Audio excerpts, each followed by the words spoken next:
Good morning from WKYT News. Welcome to Kentucky Newsmakers. I'm Bill Bryant. Later, leaders from the Kentucky League of Cities will talk about the challenges and needs of communities across the state. That's later, but first, the Attorney General of the Commonwealth is here with us. After a narrow victory, Andy Beshear has hit the ground running in Frankfort and has reached across party lines in one initiative with the First Lady. Beshear indicates he will be going after scams. He says he has issued an alert a week since he took office on that front.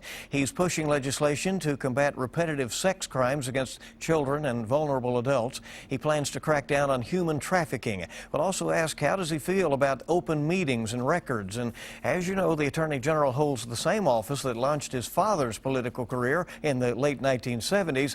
And after 2 terms as governor, Steve Beshear is back in the forefront, leading a grassroots effort to preserve the health care expansion that he put in place.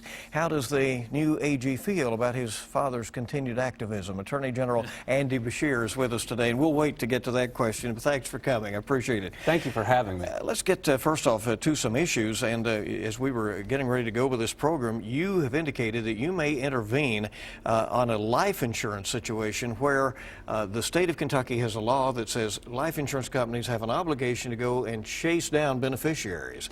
And that has been challenged, right. And it's particularly to do with the older cases, right?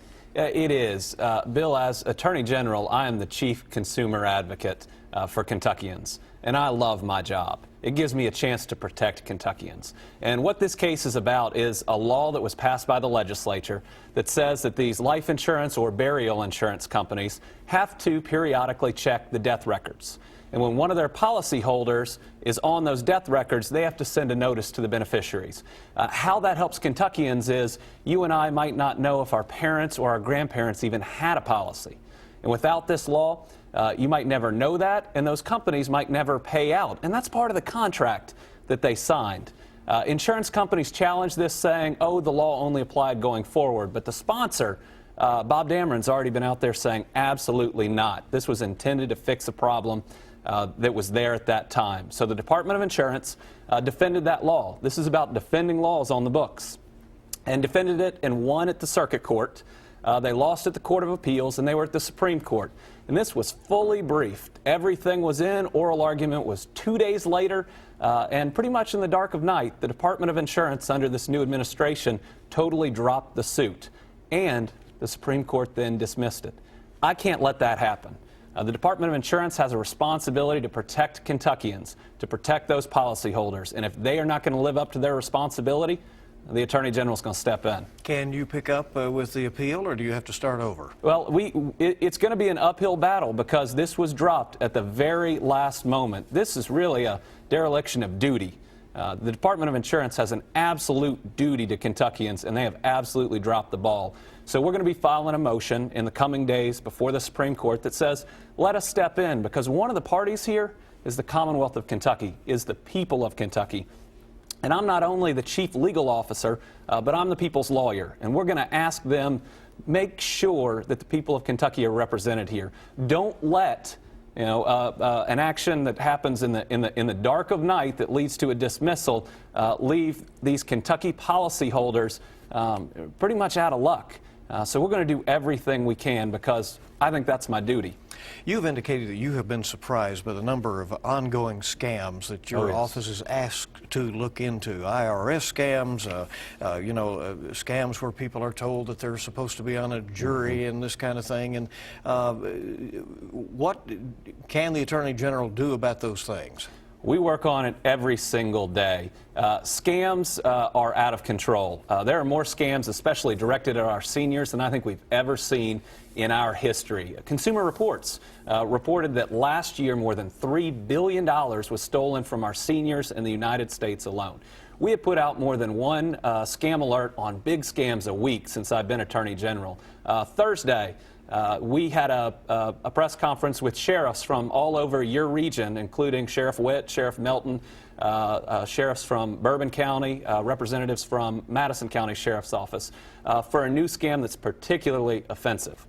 And that's people, scam artists, are using the names of real sheriff deputies, calling people claiming that they owe money for a federal warrant or IRS or any other type, and saying if they don't pay, they're going to come arrest them. That is so offensive. using the name of the people who are out there protecting us every single day. But here's what I tell your viewers. A sheriff's deputy, the IRS, or anybody else would never ask you for money over the phone.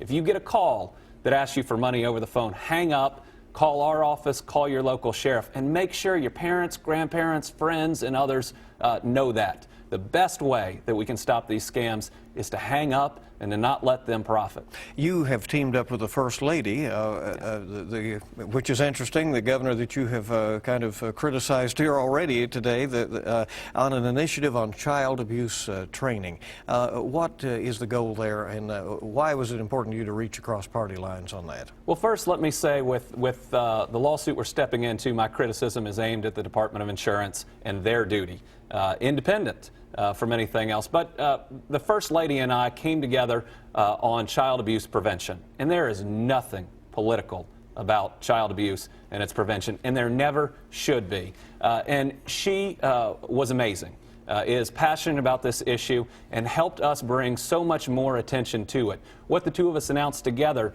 is the first significant large-scale collaboration between advocacy groups and government groups to push out training all across the Commonwealth. And this training kind of shifts the paradigm a little bit in how we have tried to prevent child abuse. It moves the training a little bit from the children, who are the least powerful to stop the abuse, to parents and other adults that are out there to recognize how these predators end up profiling and approaching our kids. And I'll tell you, this is an area where my office is laser focused. In the last biennium, the AG's office the last 2 years, helped in removing about 30 child sex offenders be removed from the streets. In my first month, we've removed 8. We are on track to more than triple the number of these predators we can pull off the street. And the last one we indicted tells you how important it is. He's a firefighter in Somerset, somebody who is in a position of authority. And I have a 5- and a 6-year-old. I cannot live with that, and I will not.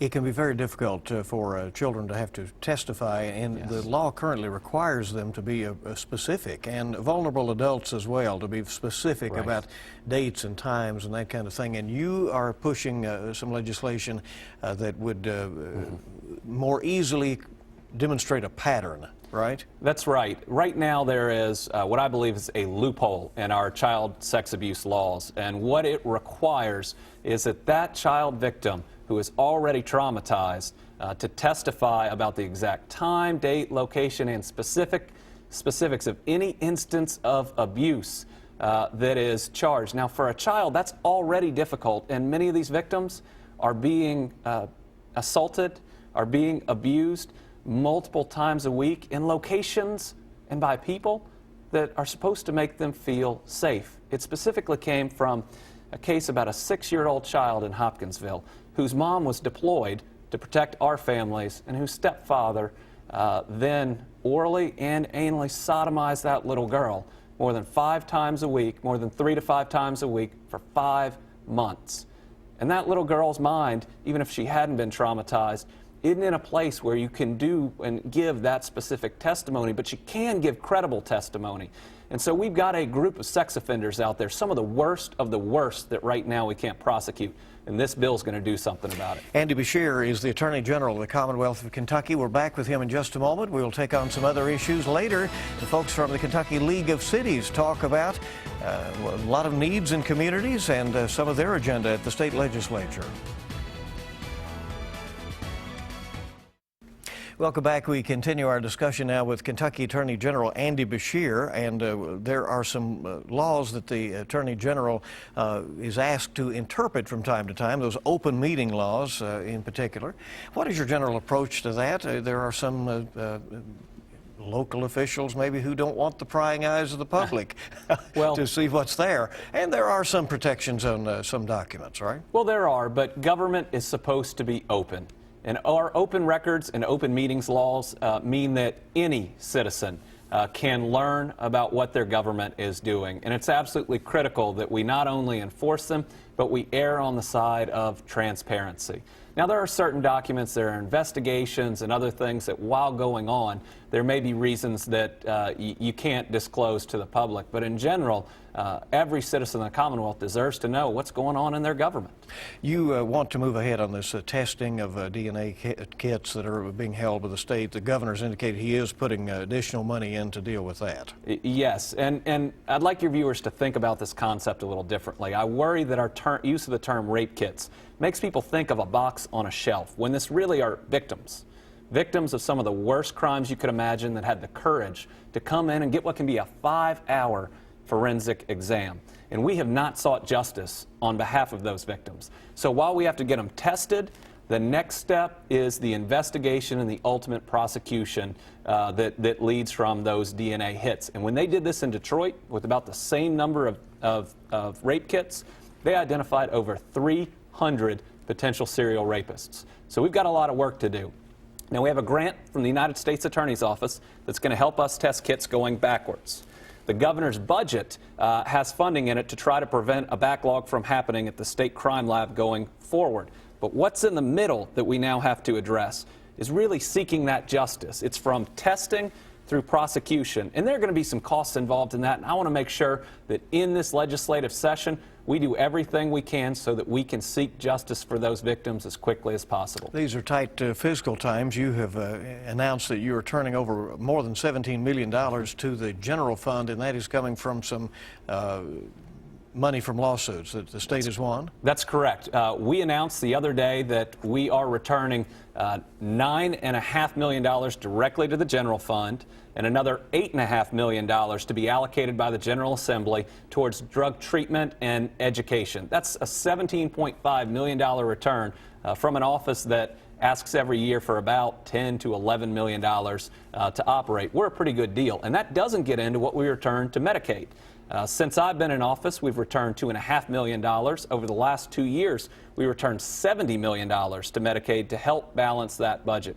So the Attorney General's office, we protect families, and you can't put a value on that. We protect families, whether it's from crime or scams, but we do bring a huge amount of value back to the people of Kentucky. I'll give you one other statistic I'm proud of. Our office that deals with rate making, that represents you and I and your viewers on our utility bills, has saved your viewers over $230 million in requested rate increases over the last couple years. We work hard.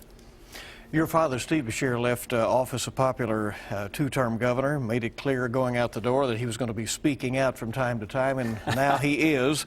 Part of a grassroots effort to convince the current governor to reverse the pledges that he made during the campaign to do away with the Connect state health exchange and to scale back the Medicaid expansion that your father did. What is your reaction to your father being out there and aggressive and speaking about the one who followed him into office? Well, governing isn't about campaign promises. It's doing the right things for the people of Kentucky. When you run, you may be running from one party or another, but once you are in office, you represent everyone. And Connect and the expansion of Medicaid are absolutely critical for the health of our people, and they work.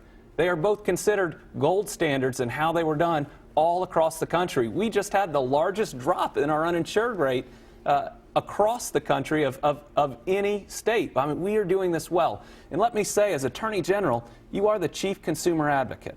And if our people are moved from Connect to the national exchange, they will pay more, get less, and have more problems with it. This is not a good deal for the citizens of Kentucky, and I'd expect the governor to do the right thing ultimately for the people of Kentucky. And in the end, this is going to dramatically improve the health of the citizens of our state if it's left into place, and everybody will get the credit for that. Quickly, do you anticipate or are you contemplating any possible legal action such as that you're doing in the insurance case if the governor moves forward? Well, dismantling something like Connect occurs in a highly regulated environment. In fact, no state has ever taken down a successful exchange. So there may be a lot of legal hurdles for the administration. I'm sure that they are looking at those and they will be following those. My sole job is to make sure that everyone follows the law. All right, the Attorney General of the Commonwealth of Kentucky, Andy Beshear, has been our guest. Thanks for coming. Hope you'll keep us updated throughout your tenure. We'll do it. And we hope you'll stay with us now. We're back in just a moment with leaders from the Kentucky League of Cities pushing a community agenda in Frankfort. Back in a moment. Welcome back to WKYT's Kentucky Newsmakers. Here in the Bluegrass State, we may have a rural image of rolling hills and farms, but in reality, most Kentuckians live in a city or town.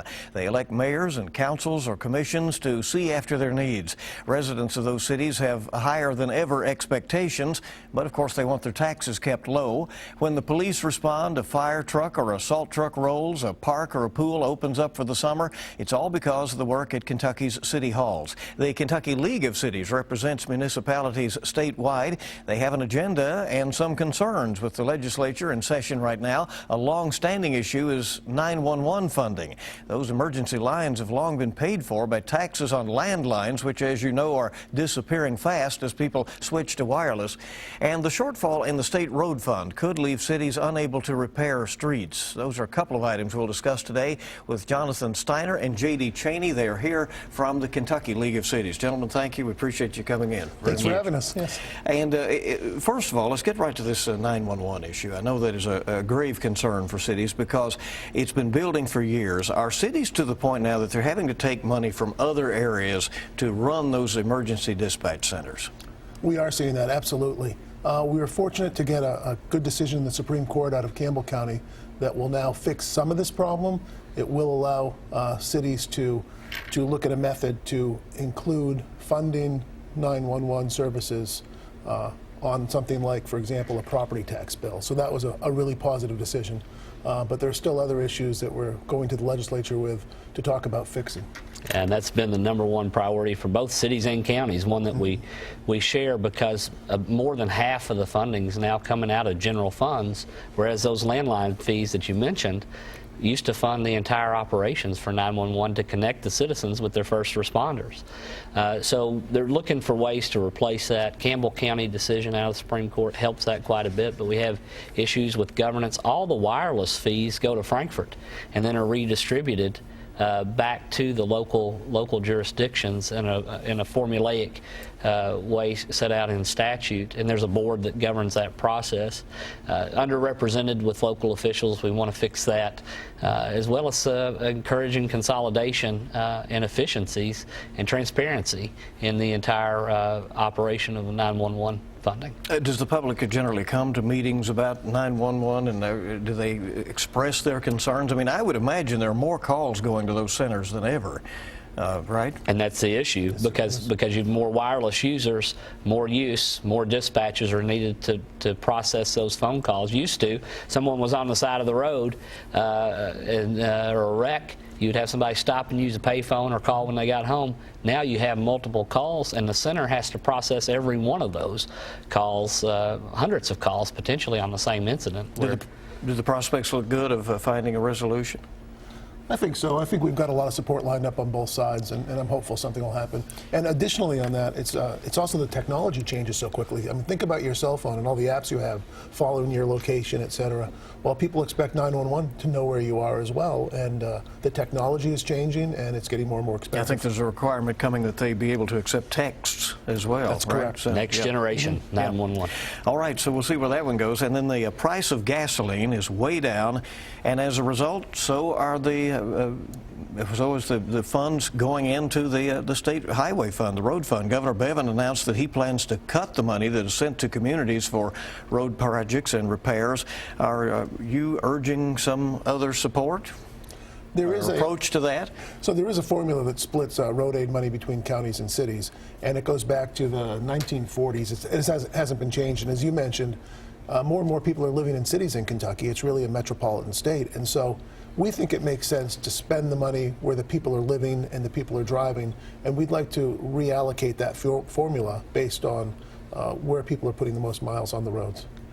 I think Governor Bevin didn't have a choice but to make adjustments based on the consensus forecasting group's receipts on the road fund. It's not entirely unexpected that they were going to drop and that floor was going to drop. They did hold a floor last year, probably lower than we would have liked to have seen, but they did do that, and I think he made that cut or announced that cut because he had to. It wasn't a discretionary action on his point, but the formula has to be has to be readjusted in the future to get more money into the urban areas because you have a greater use there.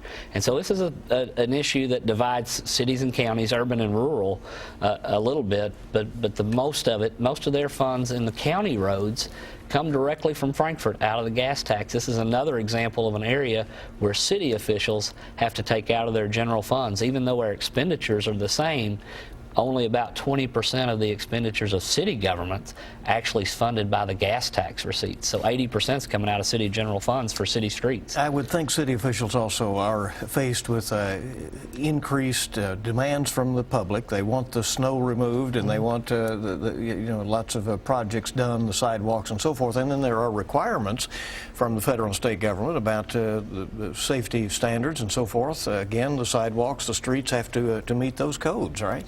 Certainly, there are mandates that come down from the state and federal level that require cities to do certain things. So a lot of times cities don't have control of their own destinies and their own budgets. We always talk about home rule and local control and how important that is for cities anywhere, not just Kentucky. And that's really our hallmark. That's what we stand for. How tough is it for cities to meet the requirements that are put on them by the federal government, whether it is water standards, pollution standards, as we talk about the requirements for safety for their fire and police departments and so forth, when they really don't have a lot of avenues to get revenue?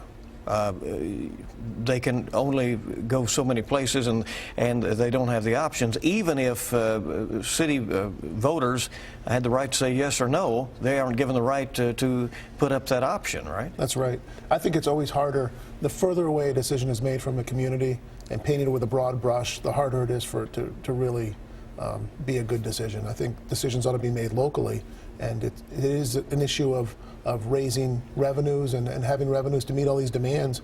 It's really easy for someone to say, you need to be doing this in Lexington, or you need to be doing this in Owensboro, but not giving them the tools to do it. Well, and some Kentucky cities collect these restaurant taxes and are able to do that, but then they are told how that has to be spent. You are working to try to get some flexibility for cities on that, right? Right. We're trying to reform the restaurant tax because right now only certain cities have the tax, and it's based on whether it's ma and pa that own the diner or a chain that's in there, whatever, at the end of the month, whatever their formula is for the money that they brought in, they have to pay a tax on that. And we'd like to see that changed where that tax goes away and that the tax is instead on the consumer, on the front end. People coming through, passing through Kentucky, people going out to eat, having a meal, and paying that tax on consumption as opposed to ma and pa having to pay it out of their receipts at the end of the month. Senate Bill 166 that got introduced on Tuesday of this week addresses the issue directly. Senator Carpenter from Madison County is carrying the bill for us on the floor that expands that option to all cities in Kentucky, not just some of the smaller cities that have had the authority in the past. And it does eliminate the tax on productivity, the tax on the earnings of the business, and allows a consumption-based tax that would generate additional revenues that cities can invest in tourism infrastructure and in recreation infrastructure and things related to economic development. But again, would just give them the right to do that, right? Give them the option. Would not say that that these cities must have that tax. There would have to be a vote at the local level to do an ordinance. You were pushing something that we're not hearing the momentum on at this point, and that is this lift tax that would let localities decide if they wanted to levy an extra penny sales tax for a specific project for a limited time, and again the cities would have the right to accept or reject that. Do you expect an amendment to that effect to get to the voters this session? It has been introduced, and last year it made it through the House, and so it's a tough process because it needs more votes than just a regular bill to get through the chambers and to get the governor's signature before it can even go before the voters. So I would love to see that happen, but it's a tough road.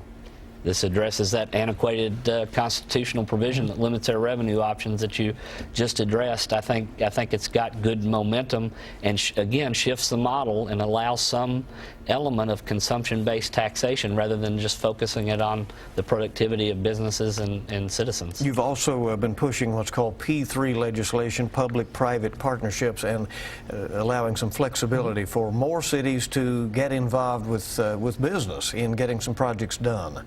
Does that have good prospects?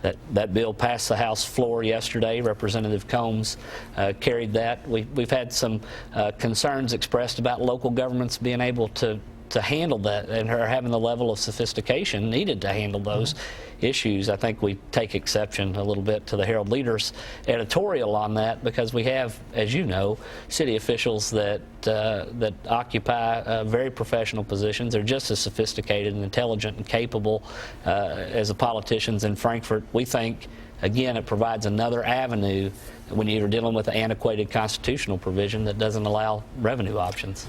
You advise cities about lots of things. We do. And lots of conundrums. What are you telling Lexington about this Centerpoint situation, the big hole in the middle of downtown that for now is going nowhere? That's right, and our offices are right across from the big hole, so I look at them every day. Yeah. I have a great view. I think looking at the bigger picture, it's not often that you get a chance to really define what an American city's downtown looks like.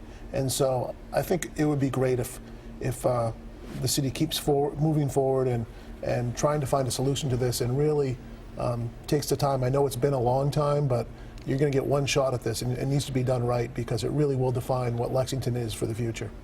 Do you think at the end of this session it'll be a good one for cities? I think so, yes.